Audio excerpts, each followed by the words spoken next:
Krishna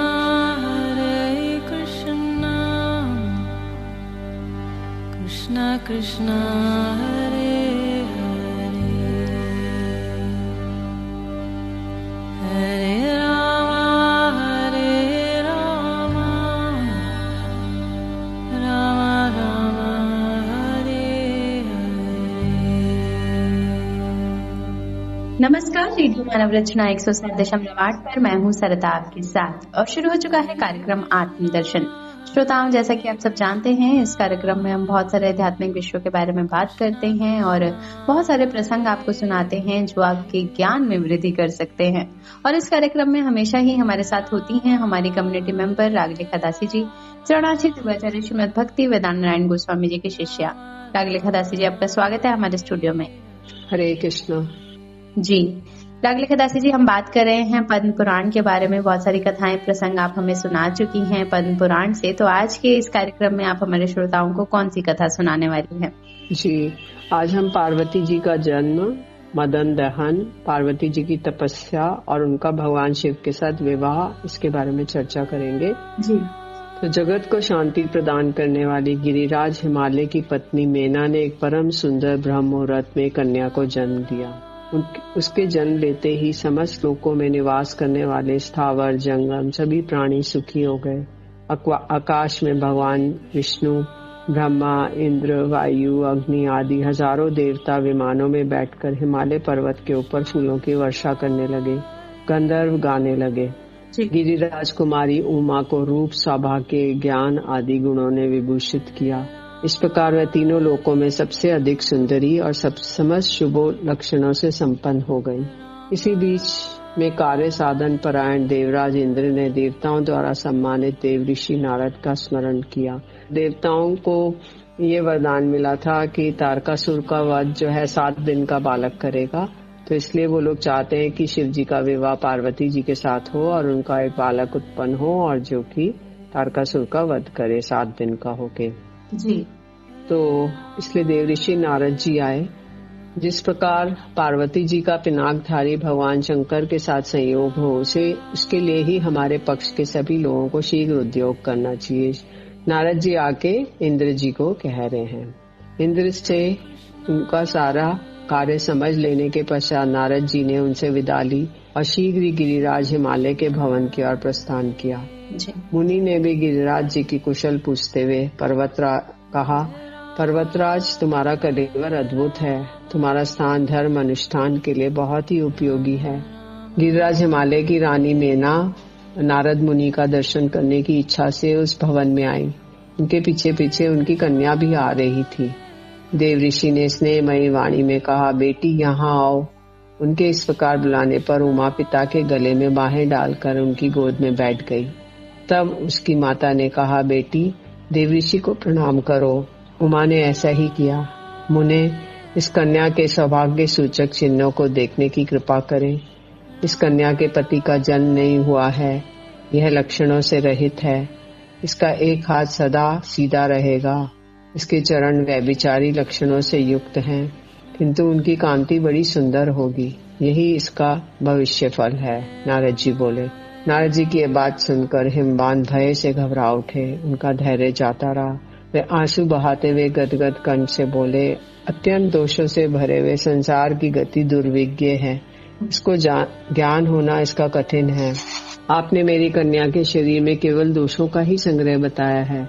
ओह, ये सुनकर मुझ पर मोह छा गया है। मैं सूख गया हूँ।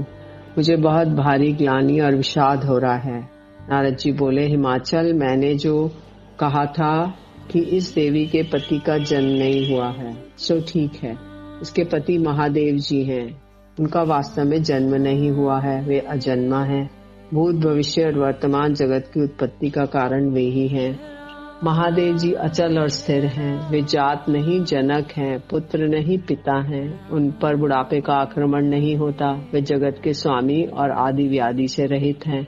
इसके सिवा जो मैंने तुम्हारी कन्या को लक्षणों से रहित बताया है, उस वाक्य का ठीक ठीक विचार पूर्ण तात्पर्य सुनो।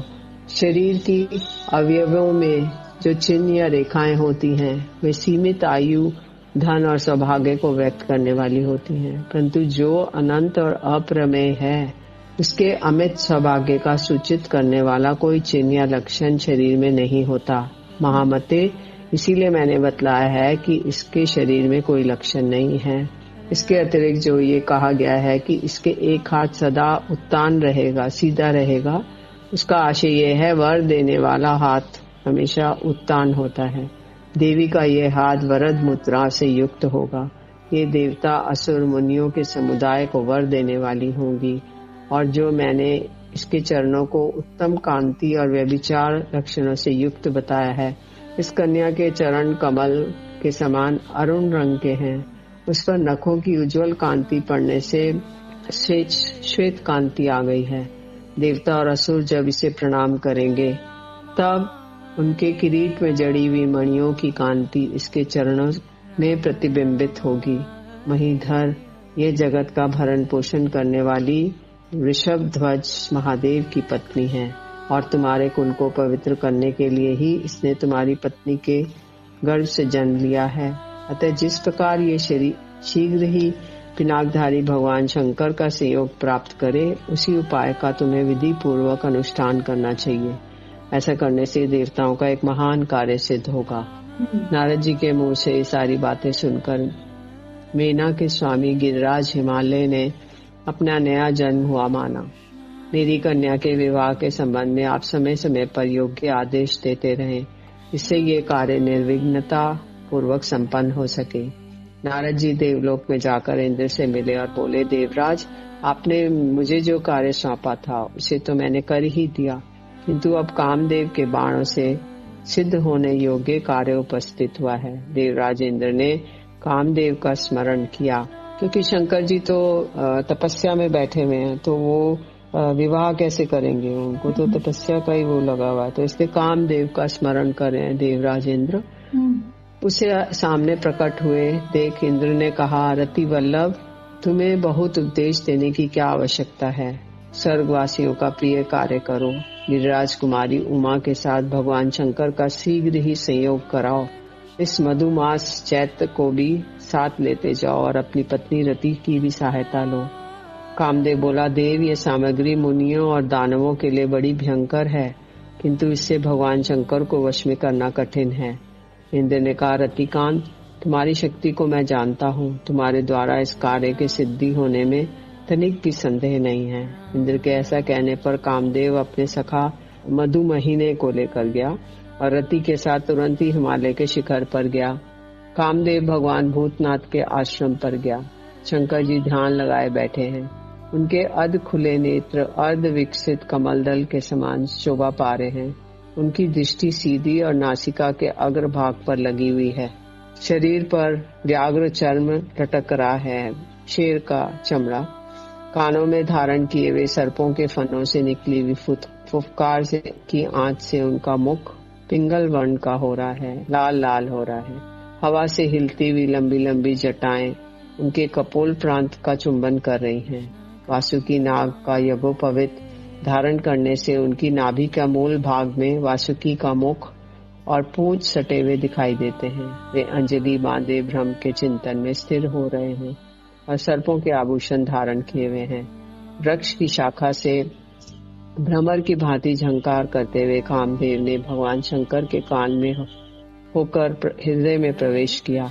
काम का आधारभूत वह मधुर झनकार सुनकर शंकर जी के मन में रमन की इच्छा जागृत हुई और उन्होंने अपनी प्राण वल्लभा दक्ष कुमारी सती का स्मरण किया। तब स्मरण पथ में आई हुई सती उनकी निर्मल समाधि भावना को धीरे धीरे लुप्त करके स्वयं ही लक्ष्य स्थान में आ गई और उन्हें प्रत्यक्ष रूप से उपस्थित सी जान पड़ी। फिर तो भगवान शिव उनकी सुध में तन्मय हो गए। इस अकस्मात विघ्न ने उनके अंतकरण को आवत कर लिया।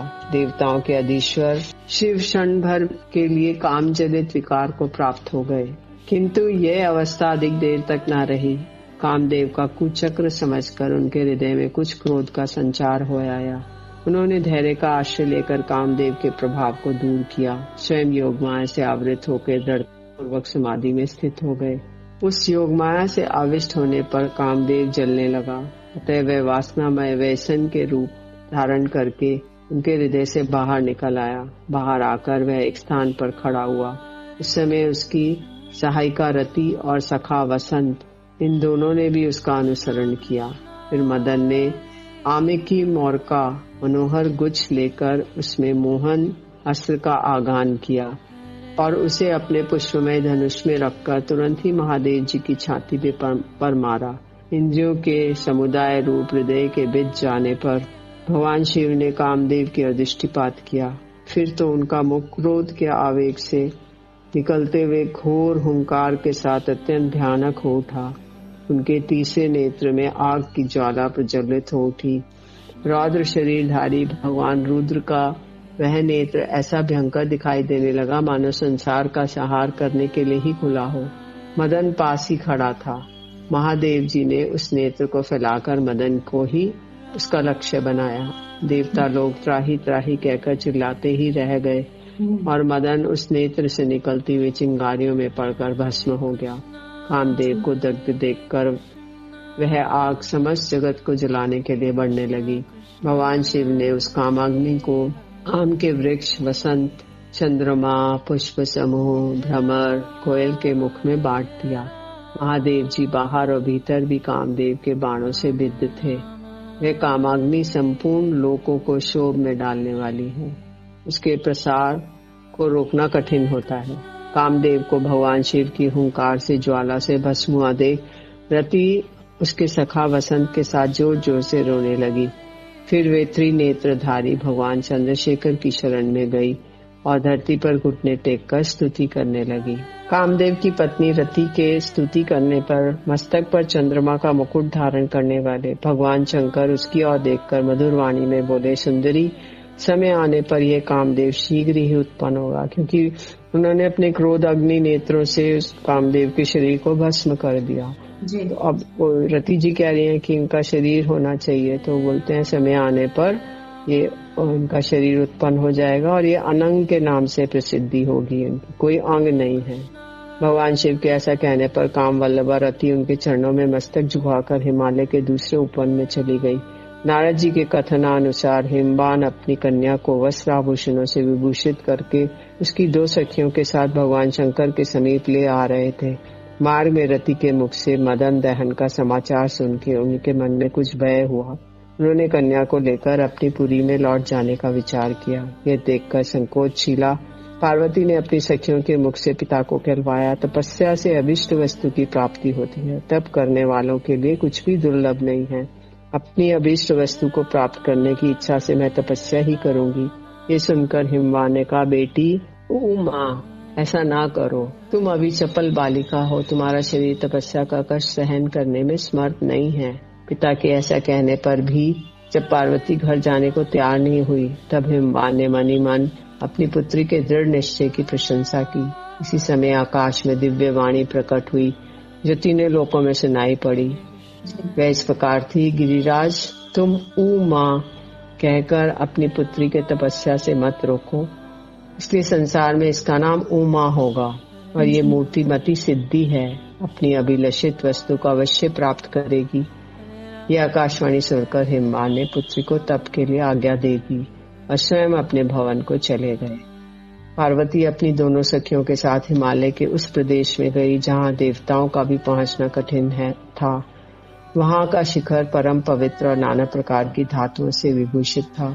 वहाँ पार्वती ने अपने वस्त्र और आभूषण उतारकर दिव्य बलकल धारण कर लिए, वृक्षों की छाल और कुटी में केशों की मखला पहन ली। वह प्रतिदिन 3 बार स्नान करती और गुलाब के फूलों को चबाकर रह जाती थी। इस प्रकार उसने 100 वर्षों तक तपस्या की।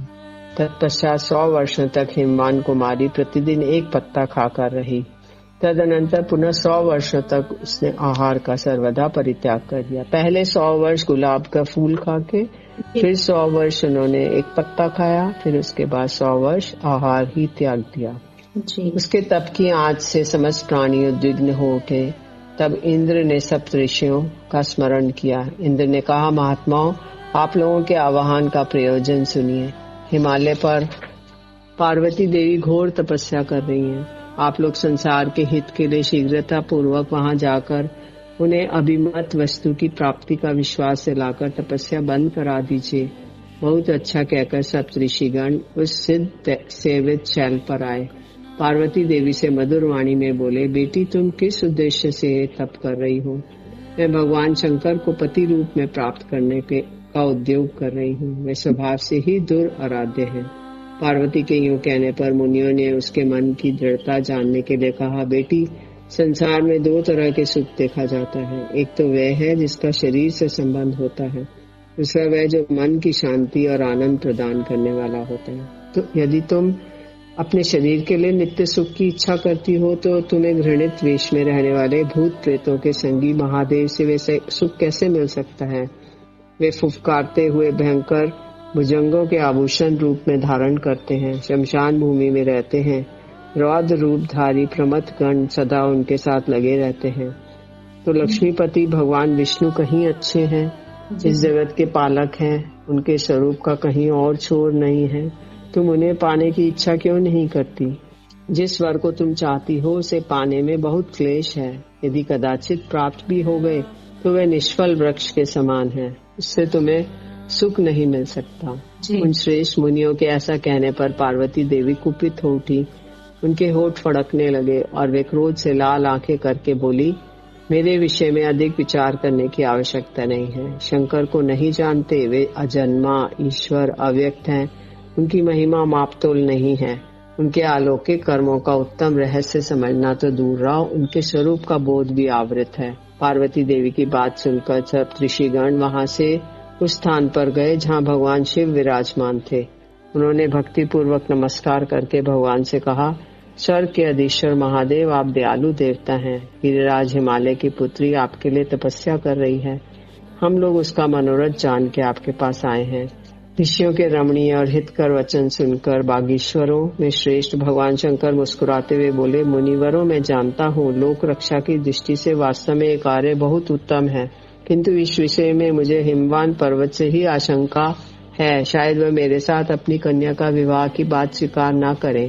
भगवान के ऐसा कहने पर सब ऋषि तुरंत हिमालय के भवन में गए। वहाँ हिमवान ने बड़े आदर के साथ उनका पूजन किया।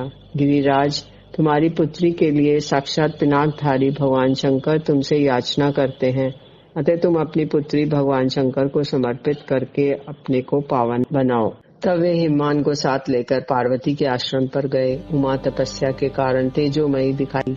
उसने अपने तेज से सूर्य और अग्नि की ज्वाला को भी परास्त कर दिया था। मैं पिनाकधारी भगवान रुद्र के सिवाय दूसरे किसी को नहीं चाहती। पार्वती वचन सुनकर वे मुनिश्रेष्ठ बहुत प्रसन्न हुए। उनके नेत्रों में आनंद के आंसू उमड़ आए और उन्होंने तपस्विनी गिरिराज की प्रशंसा करते हुए मधुर वाणी में कहा, अहो, बड़ी अद्भुत बात है बेटी। श्री शंकर में दृढ़ अनुराग रखने के कारण हमारे अंतकरण को अत्यंत प्रसन्न कर रही हो। हम भगवान शिव के अद्भुत ऐश्वर्य को जानते हैं। केवल तुम्हारे निश्चय की दृढ़ता जानने के लिए यहाँ आए थे। अब तुम्हारी ये कामना शीघ्र ही पूरी होगी।